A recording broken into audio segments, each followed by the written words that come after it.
Bonjour peuple congolais, ngai on a bino Christian Bola bien maman peuple mokozi peuple souverain.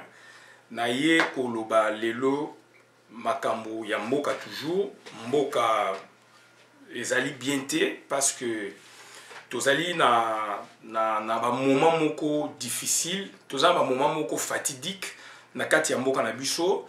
Jusque là makambo na notomoni clarté.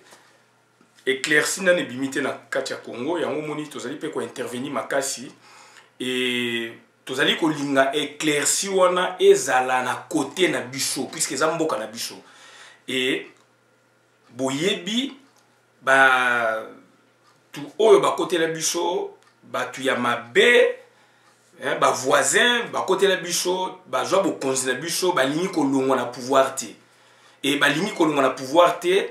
Et à la Kisiango, Kanambe, Nabandeko nae, do ba Rwandais, ba agresseur wana, do ba la Kisiango polele. Ba la Kisiango polele, et donc, pouvoir nae, ezali aussi le 19 décembre Oyo. Et le 19 décembre Oyo, Congolais nyonso de partout na monde, azali, ayangele na date wana azali koze la date wana pona aloba c'est fini piololo c'est fini donc pouvoir esili kene na mboka na bino donc botika biso mboka na biso.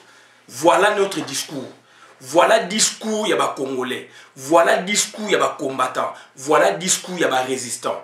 Mutu oyo azali congolais il faut azana discours wana parce que batu wana ba ye na ndenge ya fraude. Batouana baye na ndenga fraude et puis baju pouvoir na ndenge ya surprise. Et batu o baye na ndenga fraude, baju pouvoir na ndenga surprise et congolais nyonso akoki kolinga iti. Et na yango nazo senga le 19 autos à la bloc. Et partout diaspora comme bandeko bazala kati tos à la bloc. Mboka ezali ya yo, ezali ya ngai, ezali ya ye. Donc bandeko na ngai il faut tout ça la bloc kadenande babengaka pour na ko chasser batouana. Donc on doit en découdre, il faut tout bundana ba Rwandais. Bazali pe mingité. Bazali pe mingité. Même minduke ya sombi wana par-ci par-là, tozali combien de millions de Congolais. Soka bomi 1 million a okora ko boma 5 millions te na ville ya Kinshasa. Yango na toza ko senga Kinshasa ezali siège ya institution.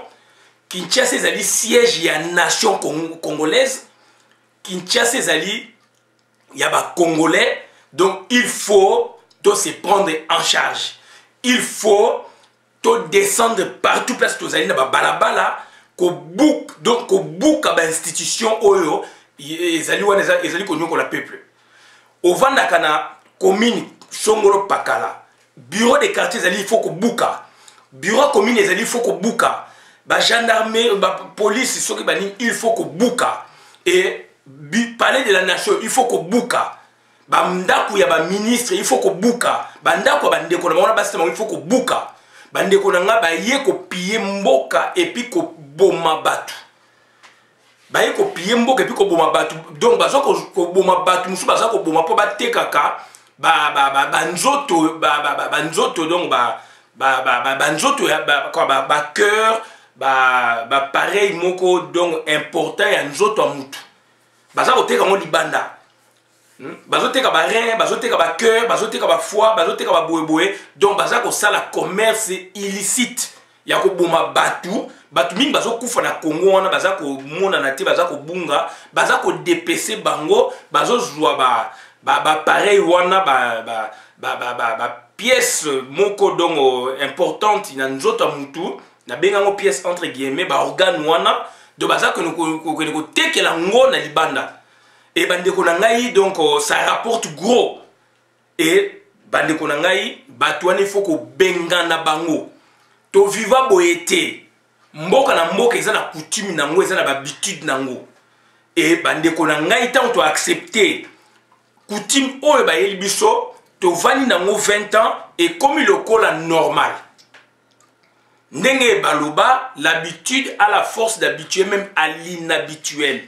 Et loko oyo oboya kayango oyo ezali mabe, à force ozali ko vivre na yango, okomi ko mona ngo normal.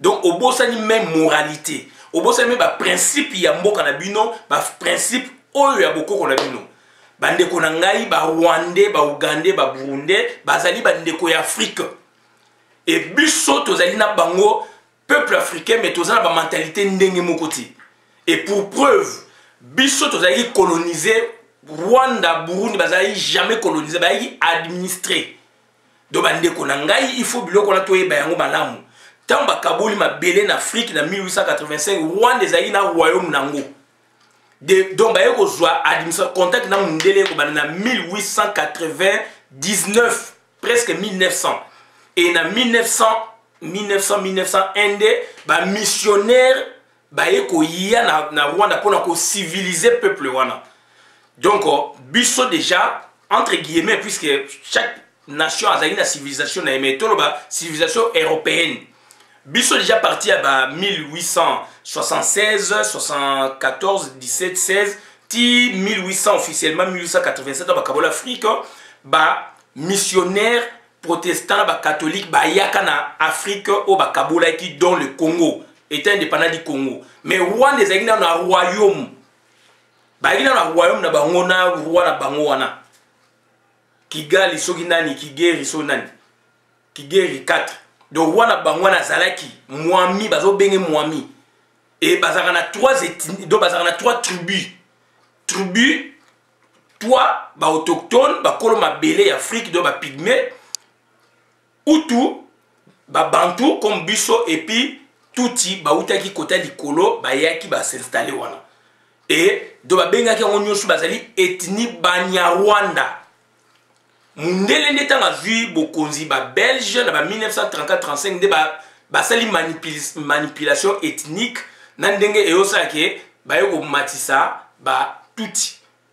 do ba ndeko na ngai do tozali ndenge moko na bango te bato wana baza na coutume oya bango et puis tango ba yoko ba mabele na bango ba attribuer yango na loi na mibeko ya na conférence de Berlin mais biso mayi dossier ba ye puisqu'il y a eu occupation des terres na bateau bazoka liboso na bateau ba yeko ya ciment de yaki ba portugais et puis na ba 1400 quelques et puis ko ba belge ba européen mususu ba yeko ya na ba 1885 de to ba 1878 79 ba yeko sa deuxième occupation de Portugal yeko mema makambu na communauté internationale ya kala pona ba kata et bango ba dans un royaume traditionnel avec les rois Kigeri 4 dont son descendant vient de mourir aux États-Unis il y a 2 mois passés. Ba ki on ba RFI. Donc bazan esprit mususu. Bazan esprit mususu ba bengana ka mindele tango biso ba sel biso exploration ba conquérir ba partir na bango ba na résistance. Bien que biso ba résistance yaki na par endroit mais bango ba résistance ba boya mundele. Durant 14 ans, en 1899, quand nous on est déjà un état indépendant entre guillemets, colonisé, bango bazano na eloko na bango traditionnel. Et nde bae mundela ko yana en 1889, ba attribuer ki encore na mibeko ndenge na mais contact na ba attribuer tant ba kaboli, ba tie partout wana, ba pesa ngo ba payo ba pesa ki, mais mundela pénétralité. Royaume na bango ezalaki toujours. Déjà, il y a un pays qui notre traité dans la conférence de Berlin. Mais partout, on a tout attribué sans exploration. Puisque les gens sont très hostiles. Il y a un esprit et habitat bango na Congo. Je me répète. Tozali bandeko Afrique, mais tozana bango ndenge mokote. Donc il faut total la source. Et dans la phrase, il y a des villes peintes. Awa, na poto. Aloba yango. Bango, par rapport à l'Angleterre, Bango va la révolution française. Est-ce qu'il y a des villes pères premier ministre de France? Il y a ça qui va Bango. C'est la mentalité, on a esprit, on a la révolution, Baza va révolutionner les Français. Dans leur essence, dans leur ADN, Baza esprit révolutionnaire. Et c'est la même chose dans les Rwandais. Les Rwandais, ce sont des gens très hostiles dans son ensemble. Pygmée, toi, Hutu, Tuti, donc Bazali, Dongo, très hostile. Il y a un esprit, il y a un pouvoir par surprise, il y a une fraude et puis il y a le pouvoir par surprise, et voilà maintenant bayesko ba konza biso nanko kobomaka batu kotumbaka batu donc kokata batu na machette kanamba koboma batu abwaki bango na balibulu abwaki bango na donc na ba mai pa bangando aza kotala nde batu baza kolia bango na banyama wana kobwaka bango epa ba lion. Tout ça c'est leurs habitudes biso to la biloko wana ti et na yango nazo senga na peuple congolais, réveillez-vous. Totikali na mikolo ya kotanga, totikali na 7 jours. Mutu wana faut to bengana ye. Donc il y a rien à négocier. Et nazo senga na ba politiciens rassemblement. Tozali ensemble. To boy toza la surpris. Puisque to comme koyoka ba discours moko un peu confusionniste quelque part. Donc nous taisons de citer les noms.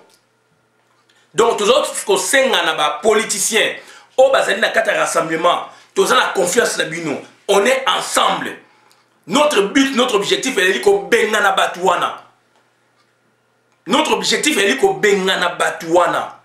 On n'a pas négocié avec eux. Senko et lobate, Senko objectif na ye, mission na ye ali ko sangisa batu et non ko hypothéquer avenir ya Congo. Puisque ba sango bazali na katia Senko bazali ba congolais. Donc olandi bobani ko distiller ba message moko ndengwana et comme déjà ko pesa batu bakanda na beta major nyonso partout na monde et to la ko senga ba message wana SCC.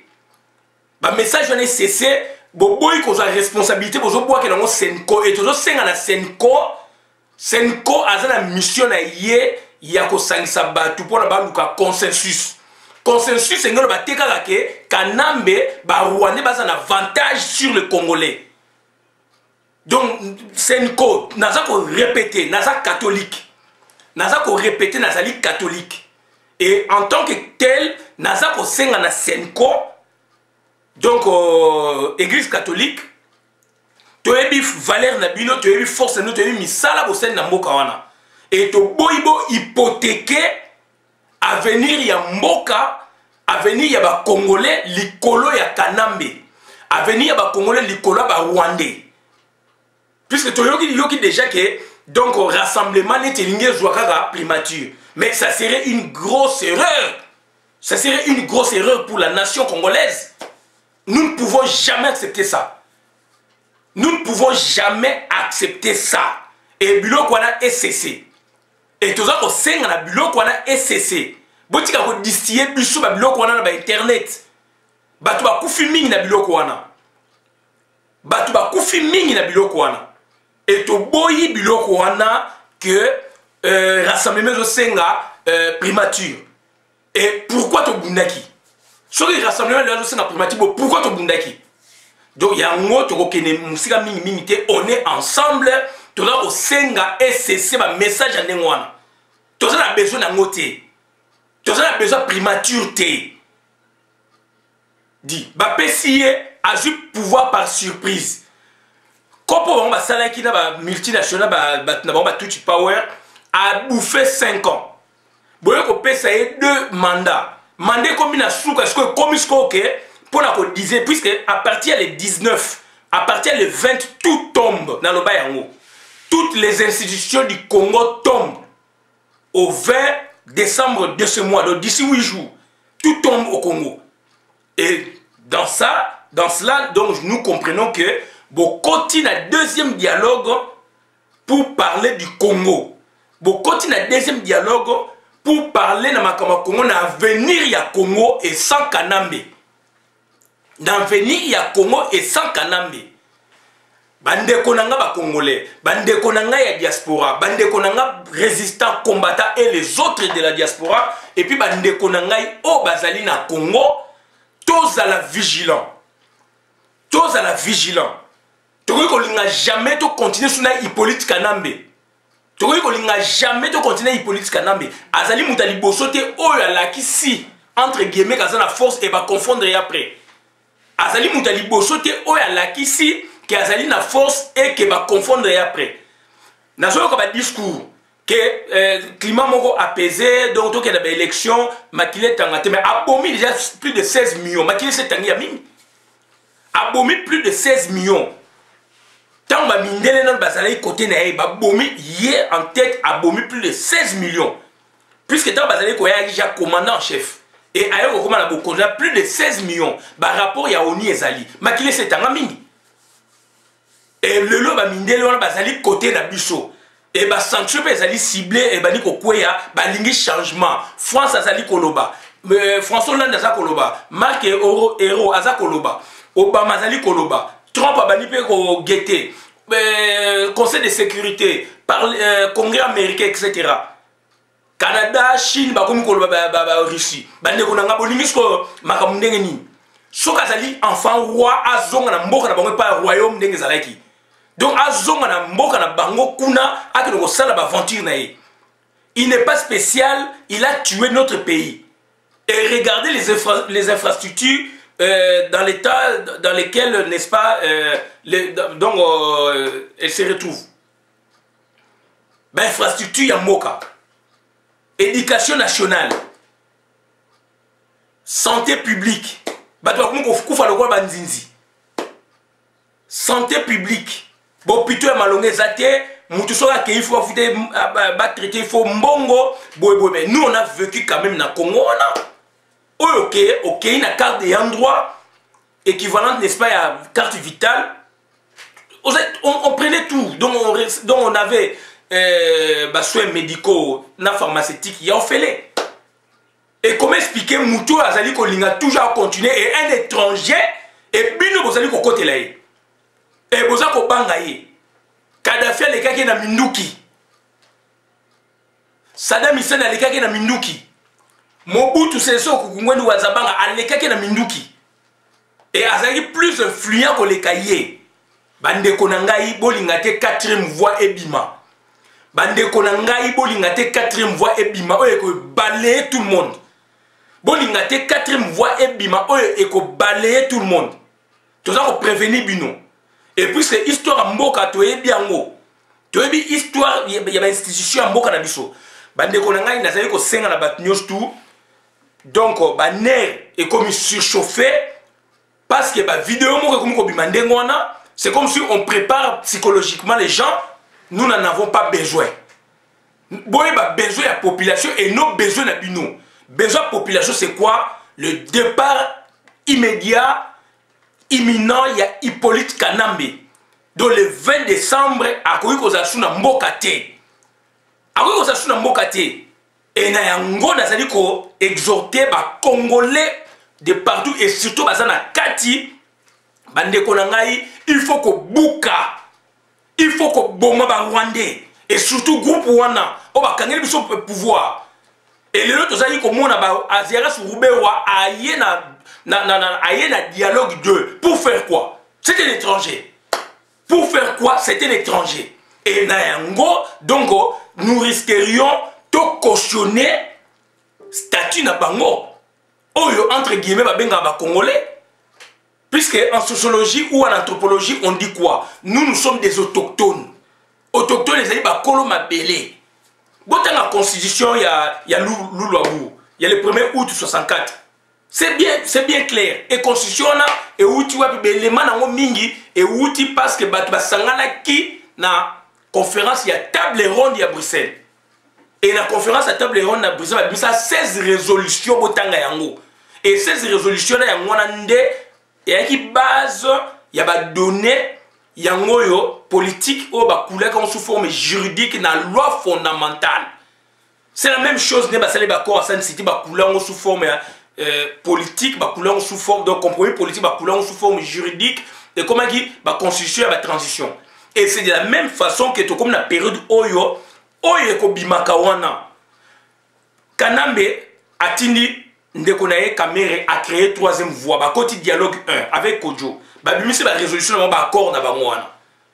Sikoyo, il y a 2e dialogue acte 2. Donc ils vont fondre, normalement le travail c'est fondre.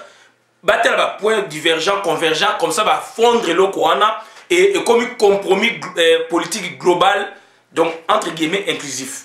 Et compromis on a dit yango ba ko kula sous forme juridique yango ebimisaka donc mi beko ya mboka ba bengi constitution. Et raison pour laquelle tozali koloba de toujours que na 4e république. puisque transition ming pour la plupart des cas et bimisaka une autre république. Et république bimaka na coup d'état, république bimaka na révolution. Biso na diaspora to na révolution banakala. Bino na Congo kuna bande kona kati boza na révolution banakala. Depuis ba yibi élection na 2006 na 2011, nous sommes en révolution. Et constitution bimaka sur base il y a deux phénomènes il y a donc coup d'état militaire et puis donc révolution autre ça pour ça là. Puisque à même biso tina niveau que moyen qu'on organiser l'élection exaté.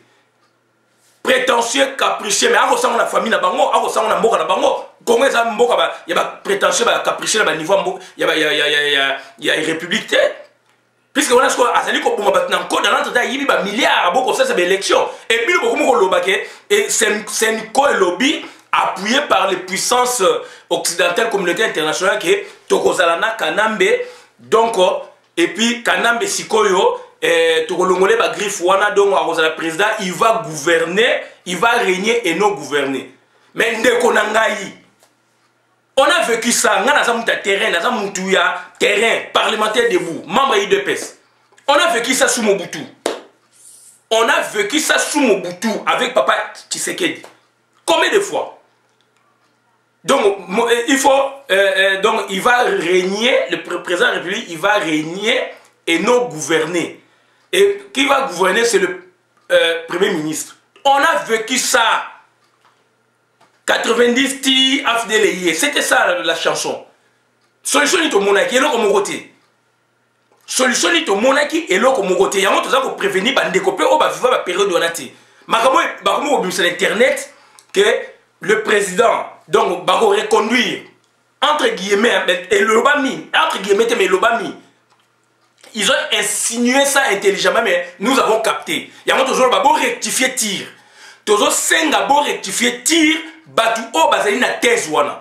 Nous ne pourrons jamais accepter donc présence il y a Hippolyte Kanambe au-delà il y a le 19 décembre de cette année.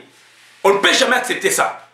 Et sur Bolingo ça la cautionnement il y a via Batou, il y a République démocratique du Congo et Kobaluke Labino. Puisque le peuple souffre. Les Rwandais, Bazaliwana donc ça dit créer oligarchie na bango, Bazal a plus de 500 milliards na lobaka yango depuis l'année antérieure. Et le bibina Panama Pampers. Bazal a plus de 500 milliards de dollars. Yango il bakomi ko sarana batu, ko somba et heureusement on a une plateforme et rassemblement quand même besoin de sa volonté. Mais to boy ba discours wana ya ko reconduire Kanambe. To linya ngote. To linya ngo jamais yango to senga na peuple. Il faut flécher Zala. Il faut que Mindu qui a massage 0,0 pour makapu. Et pour ma gibier. Et massage n'a plus de 75 billes na kati. Donc on va tirer bango boy donc licence moi 50 personnes. Donc on est violent, on l'accepte puisque on en a marre, on en a marre. On en a marre. Et Moutoua, comme il a sous un discours à une semaine, il y a un discours erroné. Et un discours ils ont même rencontré, n'est-ce pas, préoccupation à peuple. Nekonangaï, Tozali n'a qu'à rassemblement, puisque ça représente le peuple congolais, Tozali la confiance dans Bino, et Tozali au Senga, discours à bon Tolignamote. Et discours à notre Lignamote et position à rassemblement, où le peuple Zali Kozela. Donc, unité dans l'action pour chasser Kanambe, c'est tout. Unité dans l'action pour chasser Kanambe, c'est tout. Boy, il a besoin de discours moussouté. Boy, s'il vous plaît, boy, il a besoin de discours moussouté. Puisque chez moi, on a Senko. Ce qui Senko, on a la catholique, je me répète. Ce qui Senko, église catholique, on a pas fait glisser Kanambe, Tobi, N-O-N. N-O-N, ça ne peut jamais passer. Kanambe, il n'a rien fait de spécial, il n'a fait que tuer des Congolais. Il a tué aussi le pays. Il faut regarder l'infrastructure, il y a l'éducation nationale, il y a niveau de vie, espérance de vie, qualité de vie à Batou. Et on a poto qualité la même qualité de vie à Batou. On a poto de Moutou en moyenne à dépenser en moyenne par jour 10 dollars, 10 euros, en moyenne par jour. Et ça calculé. Comment expliquer que nous avons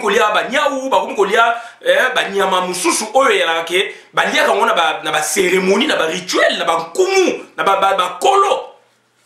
na ba rituel na ba nkumu ba kolo mais comme ko liama facilement parce que nous allons koti non on ne peut pas accepter et on ne peut jamais accepter mutu azali ko bimisali solo wana atika peuple azali na kanda peuple azali na colère peuple azali na kanda peuple azali na colère peuple alingi mboka na ezala libéré et azali prêt mutu oya ko oser acha barrière et ko retourner contre ye peuple azali déterminé je me répète mutu oyo a ko oser acha barrière na élan ya peuple pour chasser pour en découdre avec ce régime sanguinaire génocidaire peuple et ko se retourner contre ye et bandeko na ngai on en a marre et il faut avoir aussi peur. Il y a qu'on distiller courage. Il y a qu'on distiller on s'en fout sur la communauté internationale. Balingi va faire glisser Kana, mais nous on doit faire barrage. Et cette fois-là, si ils optent pour, donc c'est-à-dire les membres de la communauté internationale, ils optent, n'est-ce pas, pour ce schéma. Et donc nous revenons à nous dire, selon lesquels, donc ils privilégient quoi? L'économique, les intérêts économiques par rapport, n'est-ce pas, à ceux de la démocratie. Démocratie pour eux, donc, pour la banque économique. Mine, carrière, import, export, entre État, commerce, et ça quoi avantager par rapport à la démocratie. 2006, Ben a gagné, Baboyi. 2011, Baba Tshisekedi a gagné, Baboyi. Et maintenant, son mandat prend fin le 19. Et maintenant, un de nous vient dire n'importe quoi. Dit, arrêtez avec ça. Arrêtez avec ça. On n'en a pas besoin. On n'en a pas besoin. On n'est pas politique. Quand on n'est pas politicien, on le devient. On n'est pas politicien, mais on le devient. Donc, là, on est foutoyé Bayango, et tout ça, et ça serait catastrophique. Et que ça catastrophique, puis les populations, et qu'on découdre partout. Et donc, et cause à la guerre populaire, et cause à la guerre populaire. Donc, donc Senko, Nazako Senga na Senko, bon revoir le schéma na bino, soki bolingi, nazo parler na conditionnel, soki bolingi bo faire glisser, parce que ça minduki, parce que ça on s'en fout. On s'en fout. Mutu oza ina minduki makasi zaka yete, on s'en fout. Donc, il faut kende, il faut to bengana ye. Et to lingi, et l'eau il fait salama, et nous n'avons qu'une semaine. Et le peuple est prêt. Tel que Baboumi Batu combien d'années? Plus de 16 ans. Et la condition ni bongo tchaye. Puisque Mandé Sili, donc toutes les institutions tombent, ndenge bozali wana, bokota na dialogue ndenge bozali ko travailler. Donc, il faut bimsa biso président de la République ou na opposition. Le schéma est clair. Schéma haute moussou pour tout ça sorti yangwana. Président de la République ou na opposition. Ce que nous vous demandons c'est quoi? Vous membres du rassemblement. Bonne opposition wana. Ce qui va nous peuple on va constater, c'est tout. Et non, et bimana bino, bo ndima mutuana, bo reconduire, bo reconduire sur base de quoi? Bo reconduire sur base de quoi? To ligné donc même blocage zalake bo boyi donc rassemblement et boyi opposition dans son entièreté et boyi parce que groupe moko boya ba congolais organe moko boya ou organisme moko ba congolais ba lingi ba faire glisser kanambe et que ba congolais moko boya opposition dans son entièreté dans la société civile ba boyi yango. C'est ça que nous voulons. Comme ça nous on va voir nanango aligné à faire glisser mutuana. Pour les comiques, c'est un lobby, communauté internationale qui a appuyé. Mais la communauté internationale a appuyé. Pas ce que les Congolais vont vivre, la communauté internationale va vivre. Dit, tout ça, la richesse, nous sommes monde depuis Mboké Zarandengwana. Donc il faut arrêter. Donc l'autre, tout ça, Senga et l'Okowana. Donc il faut position et élection, il y a désignation. Puisqu'il y a tout le monde a gagné l'élection exacte. À Boy qui organise l'élection, puis l'élection salamité. Donc, toutes les couches de la société, Bazali, na droit chapitre biloko wana et Tozo senga na mutu moko te akene una ko cautionner avenir ya batu pour ko reconnaître Kanambe. Et quand vous reconnaissez Kanambe, c'est tout un pays qui est derrière. C'est tout un peuple qui est derrière, peuple Tutsi. Avec son organisation économique politique pour nuire les Congolais. Et quand vous quand vous estimez que vous allez désigner Kanambe, boye ba ki ba multinational ba bomaka batu bazali batik ba kimité. Donc ba roya sou ko bomaka batu ko nuire batu changement pe ko zalate. Ba PC 16 ans, 15 ans, à celle là côté bon na moule ko enda ça quelque chose. Dans l'entretien ba sanctions ça ko prévoit, malheureusement il y a pas de Rwandais. Voilà leur malice. Ba tindi bino bo sala ba sal boulot bango sko ba komezo bimate. Voilà. Donc ba ndeko na ngai eloko na to ligne ngote désignation, c'est ça le schéma classique. Et place moko toki makezate. Na lobaki yango ko sala maka. C'est ça le schéma classique. Donc il faut désignation à président de la République, rassemblement opposition. Donc il faut désigner le président dedans.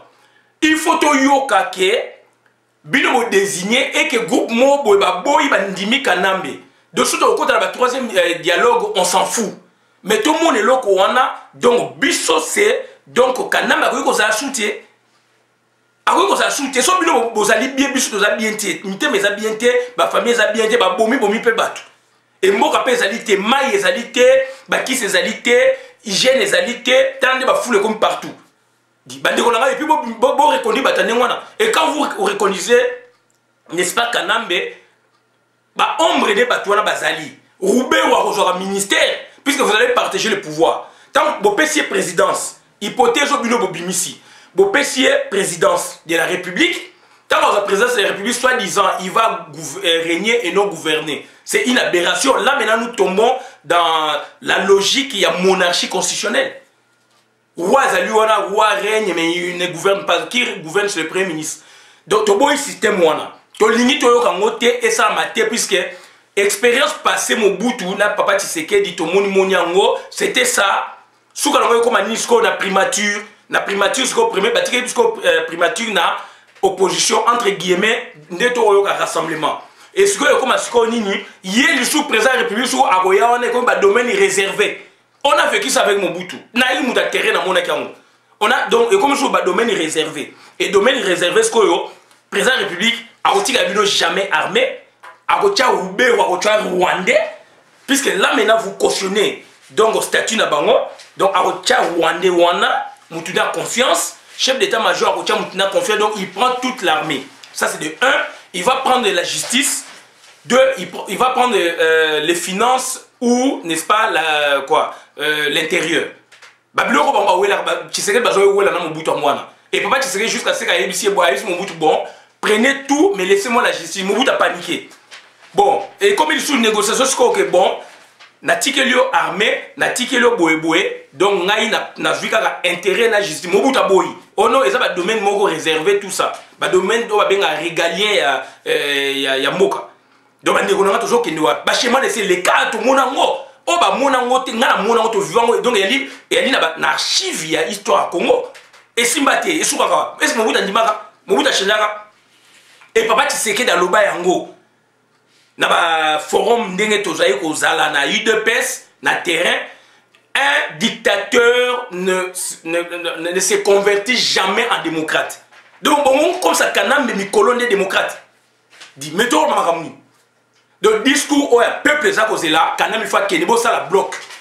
Bloc est dit que donc désignation président de la République à haute en opposition, primature opposition ou sur le ticket la bango ticket le bango. Donc et puis il y a sous partage à pouvoir et deuxièmement et la primature encore et on a grave sur le ticket les présidents ça roya sous dans le biona pour me répéter donc azwa ba domaine moko régalé do ba domaine réservé mais ba domaine réservé au tchaba Roubaix au tchaba kebele Roubaix ba azaki na ba 9 ministères na transition mona ngwa ayi super ministre ayi na 9 ministères azali ko diriger dit ba makaba lobaki ba bosala lelo et Roubaix a okelo no sani et bozo bosa na bozo cautionner batuana bozo cautionner statut na bango puisque na 60 parallèlement ce que na memi bino na 60 ans ba ki la table ronde Ils ont traité de ça. La désignation président de la République, la date boye, Parlement, la date boye, Parlement, la date boye, chef coutumier, tout, on suppose. Et puis, Premier ministre, élection Salama. Et désignation. Et Salama qui, schéma tout ça, on a Congo, na 60. Schéma on a équité na biso tilelo. Si on a bolingi ce nini. Et sikoyo, bango sikoyo, qu'est-ce qu'ils visent maintenant? Baza ko viser sikoyo, ba corruption, ba pesa ba mbongo, pona ba kosa batu, ba vanda et lobby. Bokaboli pouvoir, puisque le gouvernement de transition est un projet, un programme, sauf organisation d'élection. Pas moutouma gagné, moutouma projet, donc ça dit donc moke bébé sous sa makasi et avec des Rwandais et bah Rwandais bah de par le monde bah voyage sur automne sur le Congo. Mais maintenant mais toi réfléchis, toujours réfléchir et bah traiter comme question de nationalité. Question de nationalité na 60. Question de nationalité traité na 60. Et puis nous question na bolimi ko traiter en ôté. Puisque boza ko banga minduki, mais bande ko na minduki a bomba batuti wapi. Force ni ya zanango. Makile se tanga na Congo, et tanga e ko tangaka. Makile tanga e tanga nango. Diboye na ba philosophie moko boye, donc on dirait que mutu wana azali donc azali saint. Alors que un dictateur, un génocidaire, jamais comme un démocrate. Donc, question de nationalité. Bobo est traité en haut. Tant Bobo est traité en haut. Dans le mandat où il est qui, Bobo est traité en haut. Si vous avez un problème, ok. Ce qui est un pays, groupe wana tout bako qui m'a pas moko. Mais Bobo est traité en haut. Donc, vous cautionnez quelque part statut à Batouana. Donc, on dit bango bino. Donc, on dit bango. Bondimi bango ke bazali ba congolais alors dans l'entretien ba discours na bino et pas boloba ke bazali ba rwandais donc bondimi bango Roubaix est là et là maintenant to ko dans la logique ni logique ya ba autochtone biso et bango ba allogène et allogène c'est qui la personne d'une origine différente de celle de la population autochtone et est installée tardivement dans le pays. Donc, tout le monde tardivement dans le pays, autochtone. Donc, vous cautionnez ça. Et vous cautionnez miné, comme le chef coutumier, voilà, il y a 20 ans, alors que sur le plan juridique, le Congo déjà est totalisé 56 ans. Et sur le plan sociologique, le Congo est totalisé plus de 133 ans d'existence. Et bango baye à peine 20 ans, 15 ans, baye skoko s'établir na minemwe, bakangi territoire et quand vous ne traitez pas le problème de leur nationalité maintenant là, na conclave wana, puisque vous avez évité, quand est-ce que vous allez traiter ce problème? Quand? Puisque tant au cours de la transition oyo, transition des années pour organiser l'élection banini ko proposer ba loi moko boye, bango ba ozana kati ba ko corrompre batou, ba ko éviter questionner la nationalité. Et voilà de cette façon, boza ko faire établir batou na mabele na biso. Peuple lobby, peuple gangi déjà depuis 2006, tout le monde bateau à lobby. Vous traitez en la première législature, il y a Kanambe. Deuxième législature, vous traitez en et toujours quand on a fait la transition, et dans le moment où il y a un accord, vous ne voulez même pas parler de la nationalité batouana. Et d'où, d'un côté, donc clairement, vous reconnaissez leur statut, il y a des autochtones, il y a des allogènes, bateau baye sika, baye ko s'établit dans Boka Nabino. Voilà. Et c'est regrettable, c'est regrettable. C'est regrettable. Et d'ailleurs, Parlement, c'est quoi Bimakawana. Et Parlement, on est comme Bimakawana, au Tchabanani. Puisque dans 60, traité par Parlement, chef coutumier. Et na chef coutumier, notable, tout, na parti politique, etc. Combattant, résistant. Il y a diaspora, Bundi, Salimi, Salamakas, Ndenga comme Boy. Ils ont droit à un chapitre. Ils ont droit à un chapitre. Et Barozalaka Wapi. Et bon, nous citer même corps ou anati représentativité, et nous voyons traiter avec vous, converser avec vous, dialoguer avec vous, ça kanam mais pour que combattre baya, diaspora baya. Et parlement on est libre, bazana droit à chapitre. Diaspora combattre bazana droit à chapitre. puisque boyo otonisa batu ba beau-frère na bino ba connaissance na bino ba peut-être non confiant batu mo ba bundité beaucoup ça ba parlement alors que diaspora ça na droit chapitre 1 na kata parlement oyo ko yara ad hoc et ezali mawa mingi ezali mawa mingi et cycle oyo tant toko la transition sur ma les a traité to continue la 4e république c'est fini. On ne parlera plus, il y a des Rwandais, bani, ce sont des Congolais, au Bokondi Marabango. Et vous allez rendre ni. Et vous allez rendre ni. Puis vous traiter le problème, on a été. Bon, traiter au cas. Problème, il y a des Rwandais, on a besoin de traiter en côté. Est-ce que Roubaix Rwandais a le courage à Koloba devant Batubongo? Jeannette Kanam, il a Twitter, il a Komara, Zoé, il a Tekina Tene. Est-ce que Bazan a Teka Bele, infrastructure à Congo? Nanko. Est-ce que ça doit qu'on même na débat néanmoins si bazo tinda ba valer na ba domestique na bango ba vandi et tant ma ko silaka bango na siko ba yeko zo siko bokonzi bokomi ko banga ka bango bande ko nanga ezali mawa mingi et na yango pona ko silisa nazali ko senga na ba congolais tozala ayangele donc tozali déterminé il faut ko buka ba bureau ya quartier ko buka bandaku ya ba mouvance wana il faut ko buka ba institution nyonso ya Congo et il faut 5 millions de Congolais il faut ko descendre dans la République à Gombe ko détruire la République à Gombe et là maintenant nous aurions n'est-ce pas du résultat bazali makasité do bande ko ngai donc lelo communauté internationale comme pe ko yoka biso mo muke communauté internationale comme ko yoka biso mo muke donc situation là esengeli nini esengeli to